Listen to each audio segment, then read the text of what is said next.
Hello students, हम लोग 12th class chemistry का बायोमोलिक्यूल चैप्टर जो है वो डील कर रहे हैं और इसमें हम इस सेशन के अंदर हम लोग डील करेंगे कुछ इंपॉर्टेंट क्वेश्चंस जो प्रीवियस ईयर बोर्ड में जो है वो पूछे गए हैं। तो इसी कड़ी में हम आज 12th क्वेश्चन को डील कर रहे हैं और क्वेश्चन देखिए क्या है, बहुत इंपॉर्टेंट क्वेश्चन है। What is the difference between nucleoside and nucleotide. तो ये चीज़ देखिएगा, दोनों में बेसिक डिफरेंस क्या है। तो 2019 में और 2010 में जो है ये सवाल पूछा गया था बोर्ड के अंदर। इसके अलावा और भी कुछ ईयर्स में पूछा गया है, तो मैंने यहाँ पे दो को स्पेसिफाई किया है। तो चलिए आंसर की तरफ बढ़ते हैं। आपसे सवाल पूछा है कि न्यूक्लियोसाइड और न्यूक्लियोटाइड में क्या डिफरेंस है। तो स्टूडेंट्स देखिए, हमारे पास हमें पता है कि किसी भी न्यूक्लिक एसिड के एक्चुअली 3 कंपोनेंट्स होते हैं। अगर हम बात करें, पहला होता है शुगर जो कि राइबोज या डीऑक्सीराइबोज हो सकता है। दूसरा होता है बेस, नाइट्रोजन बेसेस, आपको पता है वो 2 तरह की होती हैं, प्यूरिन्स एंड पायरिमिडीन्स। और तीसरा जो होता है हमारे पास वो फॉस्फोरिक एसिड या फिर फॉस्फेट ग्रुप आप कह सकते हैं। ये 3 कंपोनेंट्स होते हैं। तो न्यूक्लियोसाइड तब बनता है जब इन 3 में से केवल 2 कंपोनेंट इसके अंदर हों, यानी कि एक हो शुगर और दूसरा हमारे पास क्या हो, बेस। तो आप यहाँ देख सकते हैं, यहाँ पे आंसर देखिए, nucleoside is formed by attachment of base to the position of sugar. यानी कि जब न्यूक्लियोसाइड क्या है, शुगर प्लस बेस, तो 3 में से सिर्फ 2 कंपोनेंट अगर जुड़े हों तो वो कहलाता है न्यूक्लियोसाइड। लेकिन अगर आप इन तीनों कंपोनेंट्स को जोड़ दें, जो कि इसके बेसिक कंपोनेंट्स होते हैं, कि तीनों बेसिक कंपोनेंट्स जैसे कि शुगर भी, बेस भी और फॉस्फोरिक एसिड भी, आप इस स्ट्रक्चर के अंदर देख सकते हैं जो ब्लू इसमें दिया हुआ है।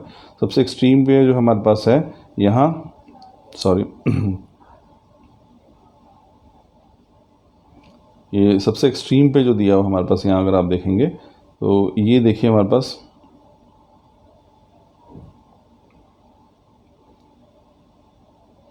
तो ये जो स्ट्रक्चर दिया हुआ है, सॉरी, इसमें आप देखेंगे तीनों ग्रुप जुड़े हुए हैं। फॉस्फेट ग्रुप भी है हमारे पास और हमारे पास पेंटोज शुगर भी है और नाइट्रोजन बेस भी है। तो जब तीनों कंपोनेंट्स जुड़ते हैं, sugar plus base plus phosphoric acid, तो वो कहलाता है न्यूक्लियोटाइड। लेकिन अगर सिर्फ 2 कंपोनेंट्स जुड़े हों, शुगर प्लस बेस, तो वो कहलाता है nucleoside. So this is the basic difference. Next देखते हैं स्टूडेंट्स को, हमारे पास 13 क्वेश्चन क्या है, what is the basic structural difference between starch and cellulose.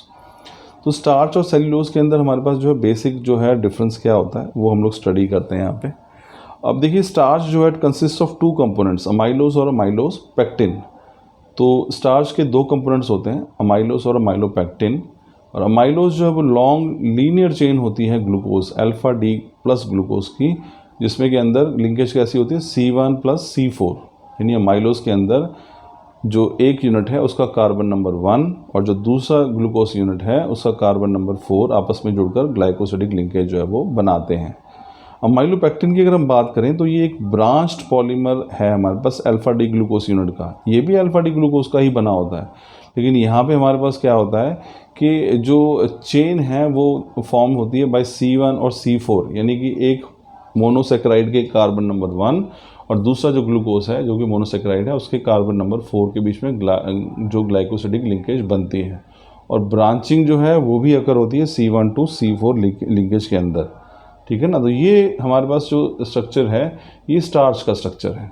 तो यानी स्टार्च 2 तरह का है, अमाइलोज और अमाइलोपेक्टिन। अमाइलोज में लीनियर चेन होती है जहाँ C1 C4 लिंकेज होती है, और जो अमाइलोपेक्टिन है यहाँ पे कैसी लिंकेज है, यहाँ पे लीनियर के साथ साथ ब्रांचिंग भी है, ठीक है ना। तो अब उसके बाद अगर हम बात करें यहाँ पे, तो सेल्यूलोज की बात करें तो सेल्यूलोज जो है वो एक स्ट्रेट चेन पॉलीसेकेराइड है बीटा डी ग्लूकोज का। यहाँ पे अंतर क्या आ गया है, वहाँ पे अंतर देखिए हमारे पास क्या था। अगर हम बात करें तो वो हमारे पास अल्फा डी ग्लूकोज, जो स्टार्च है वो अल्फा डी ग्लूकोज का बना हुआ है, जबकि सेल्यूलोज है बीटा डी ग्लूकोज का बना हुआ है, और इसमें भी लिंकेज कैसी है, C1 टू C4 लिंकेज है।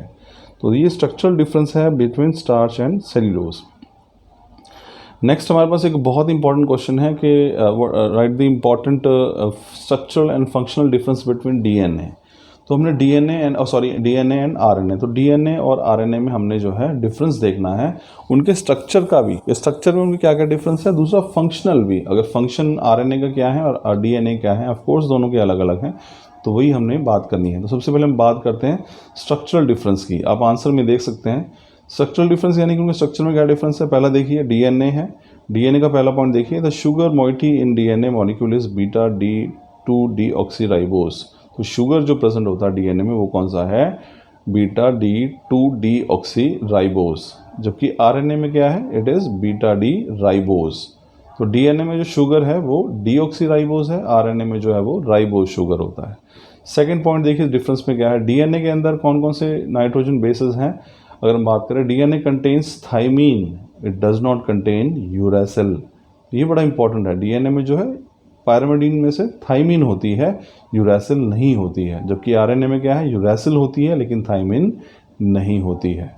तीसरा स्ट्रक्चरल डिफरेंस क्या है कि इसका जो मॉडल है, स्ट्रक्चर है डीएनए का, वो क्या है, हेलिकल स्ट्रक्चर है, डबल स्टैंडर्ड हेलिकल स्ट्रक्चर है। 2 स्ट्रैंड होते हैं और हेलिक्स के रूप में होते हैं, जबकि आरएनए जो है वो सिंगल स्टैंडर्ड होता है, एक सिंगल ही यूनिट जो है वो इस प्रकार से हेलिकल स्ट्रक्चर बनाती है। जैसे स्प्रिंग होता है नॉर्मली, तो लेकिन डीएनए जो है वो डबल हेलिकल होता है। अब फंक्शनल डिफरेंस देख लेते हैं, इसमें क्लियर हो जाएगा आपको। फंक्शनल डिफरेंस क्या है, DNA is the chemical basis of heredity. ये बहुत इंपॉर्टेंट है स्टूडेंट्स। देखिए पहला पॉइंट है, DNA is the chemical basis of heredity. Heredity जो है वो ब्रांच है, इसमें हम जो है इसकी स्टडी करते हैं उन सभी फैक्टर्स की, ट्रेड्स की, जो एक जनरेशन से नेक्स्ट में जाते हैं, ठीक है ना। तो वो हेरिडिटी, अनुवांशिकता इसे कहा जाता है। तो डीएनए जो है वो केमिकल बेसिस होता है हेरिडिटी का, अनुवांशिकी का, यानी जितने भी गुण आपके पेरेंट्स से आपके आप में आए हैं, ये हम कहें कि एक जनरेशन से नेक्स्ट जनरेशन में जो जाते हैं, उन सभी का केमिकल बेसिस होता है डीएनए। जबकि आरएनए जो है उसका इससे कोई लेना देना नहीं है, वो हेरिडिटी के लिए यानी गुणों को एक पीढ़ी से दूसरे पीढ़ी में ले जाने के लिए रिस्पॉन्सिबल नहीं है। डीएनए देखिए, DNA molecule do not synthesize protein but transfer coded message for synthesis of protein in cell.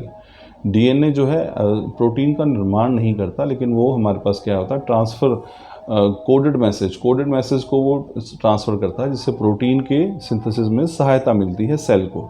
लेकिन आरएनए का सबसे इम्पॉर्टेंट फंक्शन यही है, सेकेंड पॉइंट आप देख सकते हैं कि वो जो है it helps in protein synthesis, वो प्रोटीन के निर्माण में सहायक होता है।